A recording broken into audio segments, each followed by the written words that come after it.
Milky वे के अंदर सिर्फ हमारा सौरमंडल ऐसा है जहाँ पर आपको जीवन की संज्ञा अपनी खुली आंखों से देखने को मिलती है। हालांकि हमारे सौरमंडल की ही तरह दूसरे सौरमंडल के अंदर भी जीवन देखने को मिल सकती है, लेकिन वर्तमान के समय में वह संभव नहीं हो सका है। खैर, जब मैं हमारे सौरमंडल में जीवन को होने की बात करता हूँ तब आप समझ जाना कि मैं यहाँ पर पृथ्वी की ही बात कर रहा हूँ। पृथ्वी पर जीवन 4.5 अरब साल पहले आया था और इंसान सिर्फ 2 लाख साल पहले ही आए थे। तो यहाँ पर सवाल उठाता है कि पृथ्वी पर इंसान के आने के अरबों साल पहले आखिर जीवन कैसे यहाँ पर आई। क्या ये पंचपेरिमिया सिद्धांत का नतीजा है? अक्सर वैज्ञानिक पृथ्वी पर जीवन के आने के बहुत सारे सिद्धांत का उदाहरण देते हुए लोगों को ये समझाते हैं कि शायद जीवन इन सिद्धांतों के जरिए पृथ्वी पर आई होगी, लेकिन इन सभी सिद्धांतों का सही तरीके से पुष्टिकरण नहीं हो सका है। लेकिन हाँ, पंचपेरिमिया जैसे ऐसे भी सिद्धांत हैं जिनको शायद पूरे तरीके से नकारा भी नहीं जा सकता है। तो चलिए एक नज़र इस पंचपेरिमिया के सिद्धांत के ऊपर भी डाल लेते हैं, क्योंकि शायद भविष्य में इससे ही पृथ्वी पर जीवन के आने का राज का खुलासा हो। अब ज़्यादातर लोगों को पंचपेरिमिया के बारे में बहुत ही थोड़ा पता होगा, क्योंकि स्कूल में इसके बारे में बहुत ही कम पढ़ाया जाता है। इसी कारण से लोगों को पंचपेरिमिया के संख्या के बारे में बहुत ही कम पता होता है। तो सबसे पहले इसके संख्या को सरल भाषा में जानते हैं। कुछ वैज्ञानिकों के हिसाब से पृथ्वी पर जीवन उल्का पिंडों के माध्यम से या फिर अंतरिक्ष के धूल में बसे माइक्रो ऑर्गेनिज्म के माध्यम से या फिर धूमकेतु के जरिए या फिर किसी परग्रही अंतरिक्ष यान के जरिए पृथ्वी पर आया होगा, जो कि शायद एक बीज के भांति एक दूसरे आकाशगंगा से लाई गई और यहाँ पर पृथ्वी पर रोपित कर दी गई है। वैज्ञानिकों का मानना है कि हमारे पृथ्वी पर जीवन पूरी तरीके से बाहरी ब्रह्मांड से लाई गई या फिर किसी परग्रही सभ्यता का ही नतीजा है। इसके अलावा वैज्ञानिक ये भी कहते हैं कि पंचपेरिमिया सिद्धांत के अनुसार जैसे खेतों के अंदर फसल के बीजों को पानी के छींटों की तरह खेत के बहुत ही बड़े हिस्सों में फेंका जाता है, ठीक इसी तरह ही पूरे ब्रह्मांड में जीवन ऐसे ही फैला हुआ है। हमारे सौरमंडल की ही तरह कहीं दूर भी एक दूसरे सौरमंडल में जीवन जरूर होगा। दोस्तों, मैं यहाँ पर आपको ये भी बता दूँ कि वैज्ञानिकों ने पंचपेरिमिया के सिद्धांत को उसके काम करने के ढंग के आधार पर 4 से 5 प्रकारों में बांटा है। तो चलिए एक नज़र उन सभी प्रकारों के ऊपर भी डाल लेते हैं। 1903 में वांते आर्हेनियस नाम के एक वैज्ञानिक ने यह सुझाव दिया कि रेडिएशन प्रेशर के चलते जीवन हमारे पृथ्वी पर कहीं दूर बसे सितारे से आया है। मैं आपको और भी बता दूं कि रेडिएशन प्रेशर साधारण तौर पर बड़े बड़े सितारों के अंदर पाया जाता है। खैर, इससे जुड़ी एक रोचक बात यह भी है कि सूर्य के रेडिएशन प्रेशर के कारण 1.5 माइक्रोमीटर का आकार का एक कणिका सिर्फ अंतरिक्ष में एक से दूसरे जगह जा सकता है। तो जब कणिका का आकार बढ़ेगा तो उसी हिसाब से इसे एक दूसरे जगह ले जाने वाले रेडिएशन प्रेशर की मात्रा भी बढ़ेगा। लिथोपंचपेरिमिया।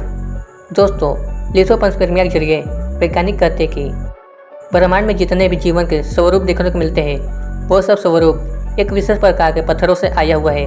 अगर मैं यहाँ पर सरल भाषा में कहूँ तो लिथोपंचपेरिमिया के जरिए ही ग्रहों और सौरमंडलों के बीच मौजूद ठोस पत्थरों के जरिए ही हमारे पृथ्वी पर जीवन का संचार हुआ है। इस प्रक्रिया के मूल रूप से 3 चरण है।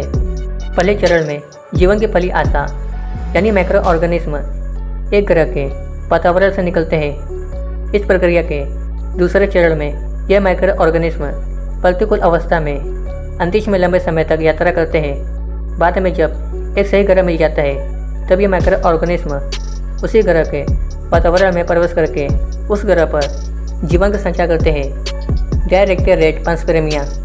ये जो पंचपेरिमिया का प्रकार है ना दोस्तों, ये बहुत ही गजब की प्रक्रिया है। कुछ वैज्ञानिकों का यह भी मानना है कि हमारे पृथ्वी पर जीवन को भेजा गया है, इसलिए इसको डायरेक्टेड पंचपेरिमिया भी कहते हैं। कुछ वैज्ञानिकों का यह भी मानना है कि कहीं दूर से परग्रहियों ने हमारे पृथ्वी पर जीवन का संचार किया है। वाकई में यह पंचपेरिमिया का सिद्धांत किसी भी इंसान के जीवन से जुड़ी सोच को भी आसानी से बदल सकता है। स्यूडो पंचपेरिमिया यानी झूठी पंचपेरिमिया, यह सुनकर थोड़ा सा अनोखा सा प्रतीत होता है। यह पंचपेरिमिया का प्रकार वास्तव में एक बहुत ही गजब की खगोलीय प्रक्रिया है। इसके हिसाब से जीवन की पहली शुरुआत हमारे ही सौरमंडल के अंदर हुआ था।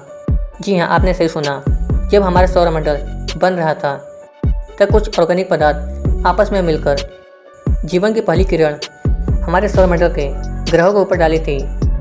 यहाँ पर गौर करने वाली बात यह है कि शायद इसी वजह से ही हमें मंगल ग्रह पर आज के हजारों साल बाद भी जीवन की कुछ न कुछ संज्ञा देखने को मिलती ही रहती है। पंच प्रेमियाँ और परग्रही जीवन को वैज्ञानिक हमेशा से ही एक दूसरे से जुड़कर देखते हैं। कुछ वैज्ञानिक कहते हैं कि जीवन की उत्पत्ति की प्रक्रिया करीब करीब 14 अरब साल पहले से शुरू हो गई थी। इसी समय में ऑर्गेनिक कणिका आपस में मिलकर जीवन संबंधित मौलिक कारकों के निर्माण में जुटी हुई थी। ब्रह्मांड में अब तक वैज्ञानिकों ने 3500 ऐसे ग्रहों को ढूंढ कर निकाला है जहाँ पर जीवन का होने का बहुत ही ज़्यादा संभावनाएं बनी हुई है। ये सारे के सारे ग्रह पृथ्वी से 11 प्रकाश वर्ष की दूरी पर मौजूद है। वैज्ञानिकों का मानना है कि इन्हीं ग्रहों के अंदर परग्रही सभ्यता का होना लगभग सुनिश्चित है, क्योंकि यहाँ से वैज्ञानिकों को आए दिन जीवन से जुड़ी सबूत मिलते ही रहते हैं। इसके अलावा एक बहुत ही महत्वपूर्ण बात यह है कि इंसानों के अंदर होने वाली कुछ बीमारियाँ भी परग्रही सभ्यताओं से आई हुई है। HIV और सौस नाम के कई बीमारी हमारे पृथ्वी पर दूर अंतरिक्ष से आई हुई है। तो यहाँ पर गौरतलब बात यह बनती है कि इन बीमारियों को बढ़ाने के लिए एक जीवित जीव की ज़रूरत पड़ती है, और बिना जीवित जीव के यह रोग इतने दूर से पृथ्वी तक फैल ही नहीं सकते हैं। तो क्या सच में हमारे सौरमंडल से कुछ प्रकाश वर्ष दूरी पर परग्रही सभ्यता मौजूद है? क्या सच में हमें परग्रहियों के द्वारा ही पृथ्वी पर छोड़ा गया है? आपको इसके बारे में क्या लगता है? दोस्तों एक कमेंट करके जो बताएं। जानकारी अच्छी लगती है वीडियो को लाइक करें और ऐसे वीडियो देखने के लिए चैनल को सब्सक्राइब करें।